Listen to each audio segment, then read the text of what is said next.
तो hey guys, HTML की एक और नई वीडियो में आपका स्वागत है। मेरा नाम है प्रेम सिंह और आप देख रहे हैं अर्निंग प्लानर। तो फ्रेंड्स, आज की वीडियो के अंदर मैं आपको बताने वाला हूं कि HTML के अंदर क्लासेस एंड आईडीज के बीच में क्या डिफरेंस होता है। हमने प्रीवियसली जो वीडियोस थी HTML की, हमारी जो प्लेलिस्ट चल रही है उसके अंदर हम लोगों ने ये तो देख लिए थे कि आईडीज होती क्या है, कैसे उनको यूज में लेते हैं।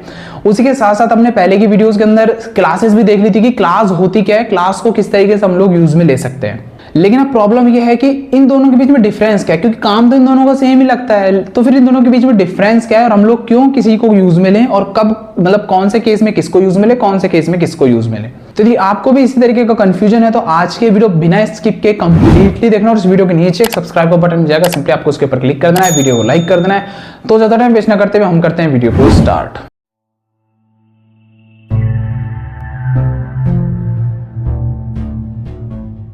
तो देखिए friends, basically classes and IDs के बीच में क्या डिफरेंस है, जानने से पहले आपको पता होना चाहिए कि क्लास क्या होती है और आईडी क्या होती है।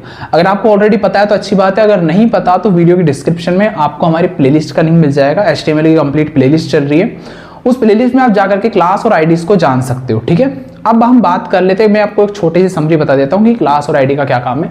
क्लास बेसिकली मैंने आपको उस टाइम पर बताया था कि क्लास का मतलब यह है कि आप एक बार में एक रूम आपने क्रिएट कर दिया, उसका नाम दे दिया आपने क्लास, ठीक है, और उसके अंदर आपने सभी एलिमेंट्स को डाल दिए एक बार में। ठीक है, अब जब भी आपको टारगेट करना होता है ना क्लासेस CSS के थ्रू, आपने कुछ भी स्टाइलिंग वगैरह अप्लाई करनी है, तो अब देखो स्टाइलिंग के अंदर अप्लाई करते हुए क्या दिक्कत आती है। अगर आपने कभी क्लास को यूज में लिया है तो क्लास को यूज में लेते हुए आपने बस एक बार क्या लिख देते हो, डॉट, और क्लास का नाम लिख देते हो, और जो भी आपको CSS करनी होती है वो आप एक बार में लिख देते हो।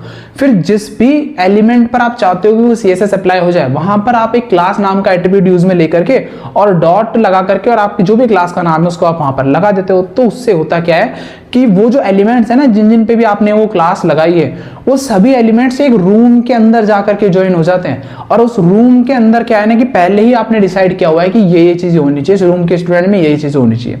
अगर मैं रियल लाइफ एग्जांपल से आपको समझाऊं तो आप स्कूल के अंदर जाते हो, स्कूल के अंदर एक क्लास होती है।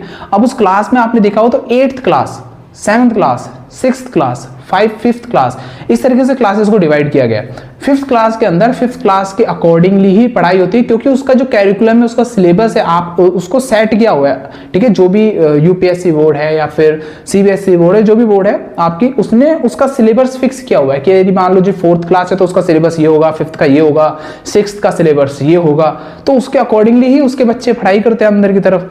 इसी तरीके से HTML के अंदर जो क्लासेस होती है ना, वो भी एक तरीके का आप एक रूम समझ लीजिए, क्लास समझ लीजिए।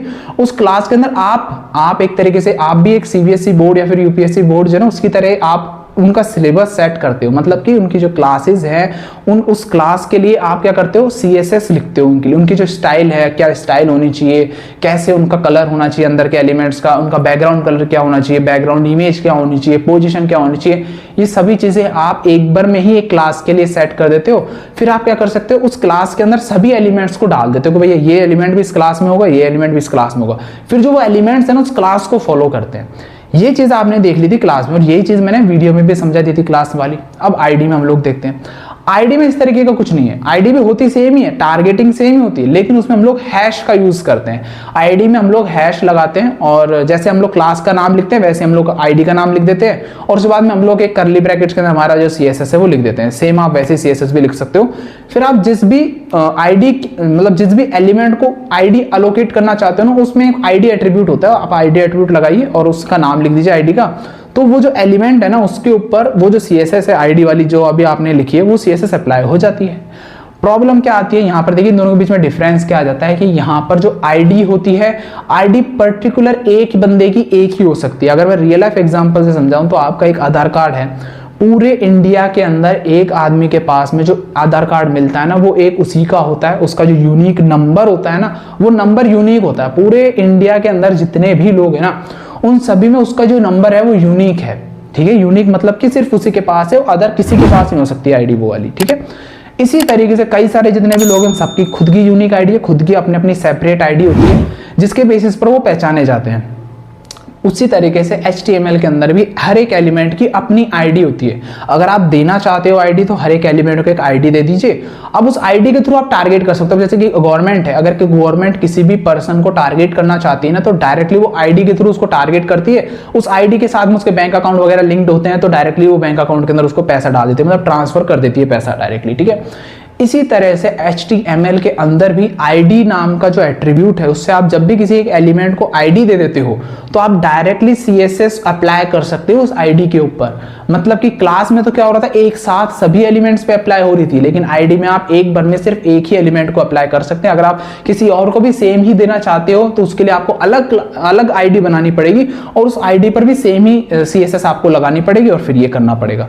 अब क्या है ना कि अगर आपको मान लीजिए कभी ऐसे रिक्वायरमेंट पड़ती है कि 2 या 3 एलिमेंट्स ऐसे हैं जिन पे आपको सेम ही CSS, मतलब सेम ही प्रॉपर्टीज जो मैंने आपको बताई ना CSS में, वो अप्लाई करना चाहते हो 2 से 3 एलिमेंट्स के ऊपर, तो आपको हर एक को आईडी नहीं देनी पड़ेगी। आप ये कर सकते हो कि 3 जो एलिमेंट है ना उनको एक क्लास में डाल दो, मतलब तीनों को एक सेम क्लास का नाम दे दो और उस क्लास को ऊपर की तरफ टारगेट करते हुए उसको बस एक बार ही उसकी CSS लिख दो, तो काम खत्म हो जाता है। बस यही डिफरेंस है आईडी और क्लास के अंदर। आपको ज्यादा कंफ्यूज बिल्कुल नहीं होना है, बिल्कुल ही सिंपल सा कॉन्सेप्ट है। अब यहाँ पर एक क्वेश्चन भी पुटअप होता है, कुछ स्टूडेंट का नहीं भी होता, तो मैं आपको बता देता हूँ, क्योंकि जब पहले मैं सीख रहा था इन चीज़ों को उस टाइम पर मुझे भी एक क्वेश्चन आया था कि अगर मान लो मैं किसी एक एलिमेंट के अंदर क्लास भी लगा दूं, आईडी भी लगा दूं और इनलाइन CSS भी कर दूं, तो सबसे ज्यादा तवज्जो किसको मिलेगी, मतलब सबसे ज्यादा किसको माना जाएगा। तो इस चीज के ऊपर हम लोग आगे की तरफ वीडियो बना देंगे, तो उस चीज को आप देख लीजिएगा। आज की वीडियो के अंदर बस मैं डिफरेंस ही बताना चाहता था, तो मैंने आपको डिफरेंस बता दिया। अब देखिए आईडी और क्लास के बीच में मैंने आपको जो डिफरेंस बताया है वो डिफरेंस आपको दिमाग में रखना है। और एक चीज और, आप दोनों को साथ में भी यूज में ले सकते हो। ऐसा नहीं है कि आपने किसी को क्लास दे दी किसी एलिमेंट को तो आप आईडी नहीं दे सकते, दे सकते हो आईडी और सेम ही काम करेंगे दोनों के लिए। और आप दोनों के लिए CSS भी लिख सकते हो अलग अलग। मान लीजिए आपने क्लास के लिए अलग CSS लिखी, अब आप चाहते हो कि यार इस पर्टिकुलर एलिमेंट पे मैं कुछ और भी एक्स्ट्रा चीजें डालना चाहता हूं। सपोज आपने एक क्लास में दे दी बैकग्राउंड कलर होना चाहिए ब्लू, तो सभी के सभी एलिमेंट जिन पर भी आपने क्लास देना उन सबका ब्लू हो जाएगा कलर। लेकिन अब आप किसी एक तीसरा चौथा एलिमेंट या फिर कोई भी एक एलिमेंट ऐसा है उनमें से जिसका आप कलर भी देना चाहते हो, कलर आप व्हाइट रखना चाहते हो उसका, तो आप सिंपली उसको आईडी दे सकते हो। उस आईडी को आप डायरेक्टली टारगेट करो और उसके अंदर लिख दो टेक्स्ट और कलर जो है उसका क्या रख दो, व्हाइट रख दो। तो अब होगा क्या, सभी के सभी का बैकग्राउंड तो ब्लू होगा बैकग्राउंड में, लेकिन उस पर्टिकुलर एलिमेंट जिसको आपने आईडी देना उसका कलर जो है वो व्हाइट हो जाएगा। तो इस तरीके से आप यहाँ पर आईडी एंड क्लासेस को एक साथ भी यूज कर सकते हो और इन दोनों के बीच में क्या डिफरेंस है वो भी मैंने आपको अच्छे से बता दिया। तो फ्रेंड्स आई होप आपको अच्छे सब कुछ क्लियर हो गया होगा कि HTML के अंदर ये क्लासेस एंड आईडीज के बीच में क्या डिफरेंस होता है और आप इनको किस तरीके से यूज में ले सकते हो। तो फ्रेंड्स आपको ये वीडियो कैसे लगी, यदि ये वीडियो आपको अच्छी लगी तो इसे लाइक कीजिए और यदि आप हमारे चैनल पर नए हैं तो इसे सब्सक्राइब कीजिए। वीडियो को देखने के लिए धन्यवाद, आपका दिन शुभ हो।